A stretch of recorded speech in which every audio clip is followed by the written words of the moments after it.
everybody, it is me, Brian Vaughn, director of the YouTube channel BriCLOGGER, and as you know, we were posting a lot last year, but this year has been so busy. Powerhouse was on the road for about 2.5 months.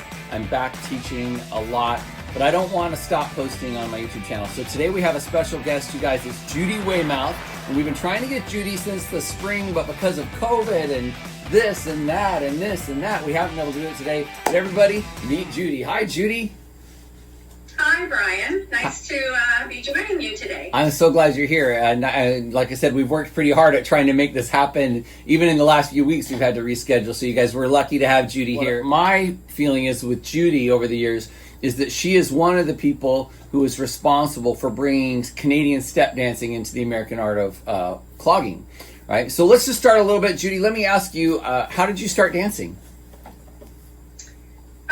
Well, I was raised in a very musical family. My mom's family, everyone played an instrument, and we would get together for kitchen parties at each other's homes. And I love it. As soon as the fiddles were brought out, I would be up jumping around on the floor, pretending I could dance.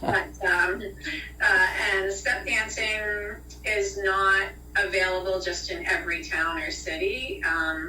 It's actually fairly sparse, and I think it's a dance form that we can be very proud of as Canadians. Absolutely. But initially I took up tap dancing and baton twirling until my parents could find a step dance teacher for me, and then I started in with the step dancing actually at 9 years of age, which is fairly late to start now.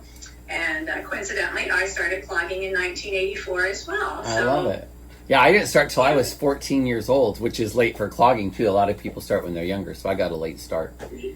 Yes. Well, I found out about clogging instructors, Dorothy and Jack McCullough, here in Canada, and they were actually the first people to bring clogging to Canada. Oh, they nice. wintered in the southern United States, and they would learn clogging down there in the wintertime and then bring it back to Canadians here when they returned in the spring.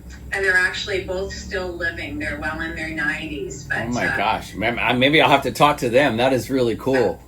I think they would be awesome to talk to. Yeah, because I've never heard those names, but I was just getting started when they were doing their thing probably. So that's interesting. I'll have to look them up. So when you started, did you start Canadian step dancing first or clogging first? Yeah, step dancing. Step dancing is my primary dance form. Yeah, I didn't start clogging until 1984 when I was in my mid-20s. So, oh, okay, all right. Yeah. Awesome. So I already had my studio fairly well established at that point. And tell me, I know for those of you that follow Facebook and Instagram, she's got a pretty successful studio. It's been around a long time, right? How many years has your studio been around? This is year number 42 for me. 42? Oh my gosh, that's amazing. Congratulations. Yes. Her studio is called Judys School of Dance. Am I correct? Correct. And do you teach all styles of dance, or do you just teach Canadian step dancing? We just teach the Canadian step dancing and clogging. And we have ballroom instructors on staff as well, but I'm not involved with that. Awesome. I'm like you. I'm a specialty dancer for sure. Like when people ask me what I do, I say I'm a specialty dancer. I'm a clogger and a tapper. That is my thing. Everything else I do is because I've done it a little bit, but it's not my career, right?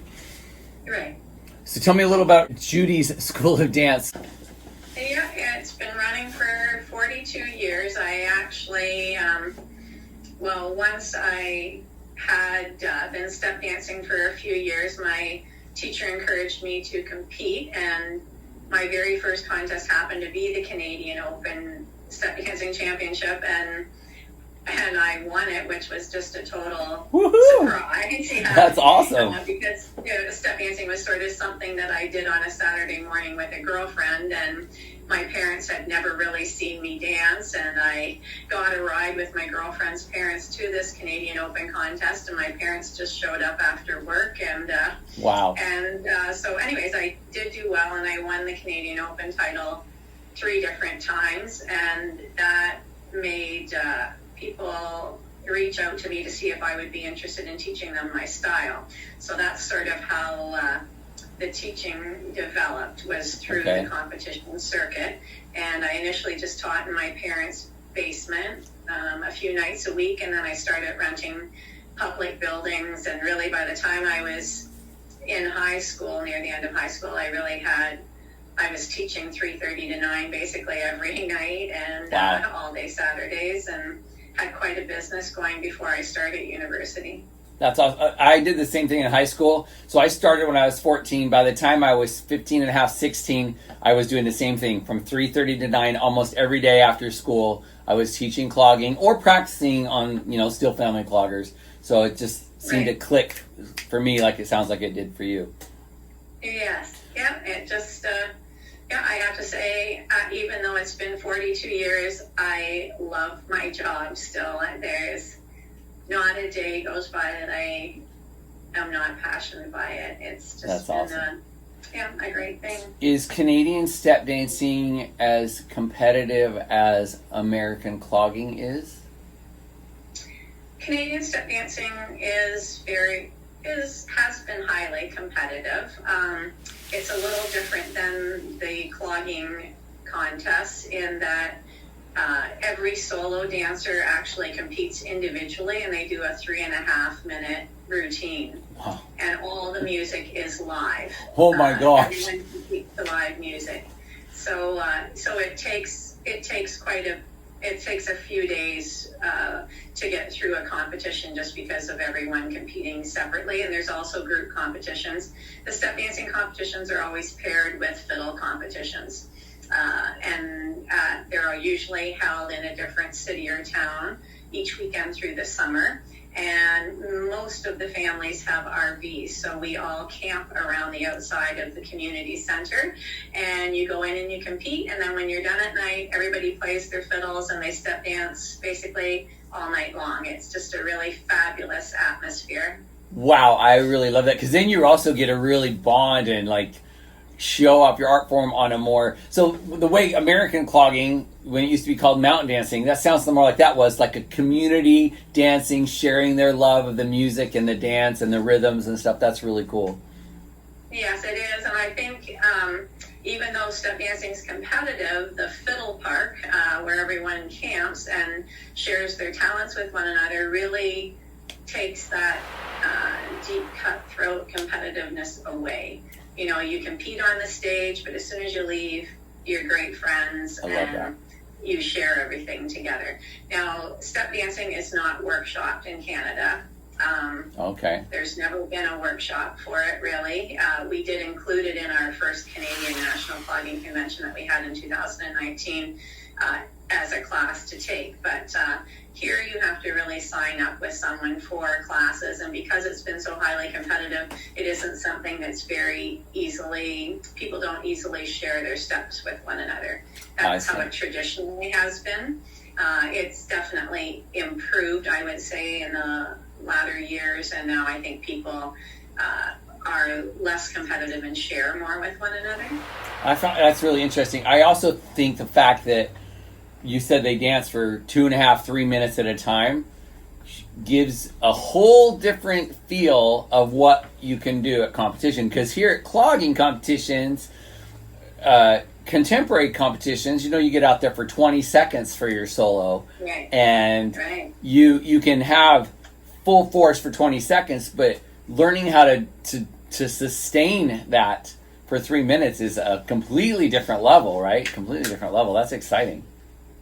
Well, and also the live music adds a huge element because there's a house fiddler and a house pianist provided at every competition, and you can use them or you can bring your own musicians. But of course, dancing to live music, as you know, creates an interesting variable in that they're not a human metronome, and it's not going to be exactly the same speed. Right. Wow. You may ask for a certain fiddle tune, but perhaps they don't know it, and so you could be dancing to something you've never even heard before. So I think that's really a very cool part of it. Yeah, I think it gives you a different level of improv talent when it comes to your dance.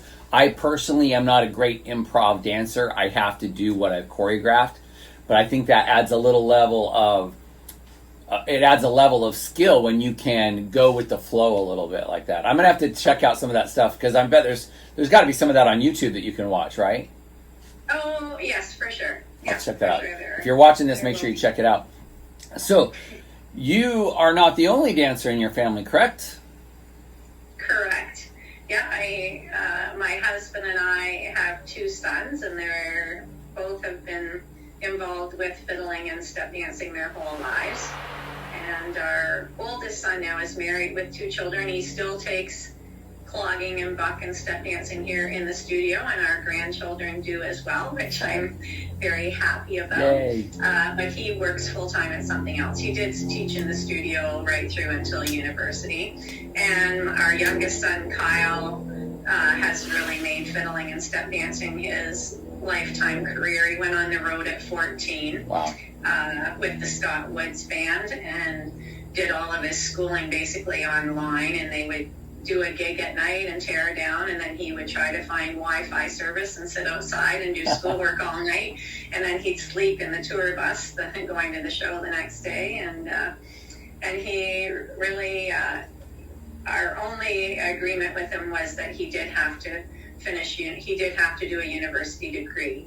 Okay. And then he can play as much as he wants, but he had to have a university degree. And so he does have an honors business degree. Woo. As well. But his life has been centered around being a musician and a step dancer.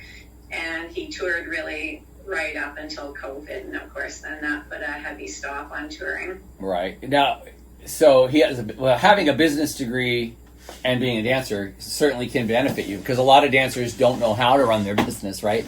Because it's not something we're trained to do. We're more driven by the artistic component. So that's pretty cool that he has that background, can help him succeed. So for those of you on YouTube, you may have seen one of her sons, and I don't know which one it is, or is it both? There's a viral video that I've watched many times, and it's of these amazing Irish step dancers. They're in a big, giant festival tent, like I do performances at all the time. Tons of people, and the crowd's going wild. And there was one video that had a ton of views, and that was filmed when they were in England at a folk festival. I think that might be the one then, and it did have a ton of views. I'll put a little clip of the one I'm thinking about in here. Yes. And so were both of your sons in that tour, or just the one? Just our youngest son, Kyle, was in that tour. Our oldest son, he loves fiddling and step dancing, and he was competitive until university. Right. Now it's just purely for enjoyment. Hey everybody, make sure you check out part 2. We're going to talk about Judy's role in bringing Canadian step dancing into American clogging. Subscribe, like the video.